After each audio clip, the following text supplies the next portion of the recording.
ఈశ్వరుడికి ఆ రోజున అర్చన చేసి పల్లకీ పట్టుకుని పల్లకీని తీసుకెడతారు ఉత్తరద్వారంలోంచి. ఆయనతో వెళ్ళాలి. నువ్వు తినే ఉత్తరద్వారంలోంచి వెళితే నీకేం వస్తుంది? ఆయన వెళ్ళిన ఉత్తరద్వారంలోంచి వెళ్ళాలనుకోవాలి. అథవా అసలు నిజంగా వెళ్ళవలసింది ఏమిటంటే ఈశ్వరుడితో వెళ్ళాలి. కనీసంలో కనీసం నీ బాధ్యత ఏమిటి? ఉత్తరద్వారంలోంచి నువ్వు వెళ్ళాలనుకుంటే ఈశ్వరుడితో వెళ్ళేటప్పుడు ఎలా వెళ్ళాలో నువ్వు అలా వెళ్ళాలి. ఈశ్వరుడితో వెళ్ళేటప్పుడు వెళ్ళేవాడు ఎలా వెళ్ళాలి? వైదికంగా వెళ్ళాలి. పైన చొక్కా బనీను ఏమీ లేకుండా ఉత్తరీయాన్ని మాత్రమే కప్పుకొని పంచ గోచీ పోసి కట్టుకోకుండా వెళ్ళకూడదు.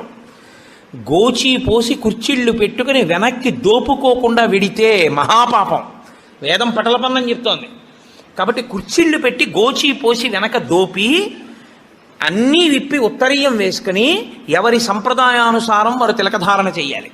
నీకు ద్వాదశనామములైతే ద్వాదశనామములు, నాకు విభూతి ధారణ ఎలా చెప్తే అలా నేను విభూతి ధారణ నేను చేసి శ్రీరంగనాథుడితో కలిసి ఆయన పల్లకీతో నేను ఉత్తరద్వారంలోంచి మౌనంగా కానీ భగవన్నామం చెప్తూ కానీ ఆయన వెంట వెడితే నా ప్రాణోత్క్రమణం అయినప్పుడు కూడా ఆయన నన్ను అలాగే తీసుకెడతాడు. ఉదారుడై నన్ను నమ్మి, శాస్త్రం నమ్మి నాతో ఓ రోజు వచ్చాడు.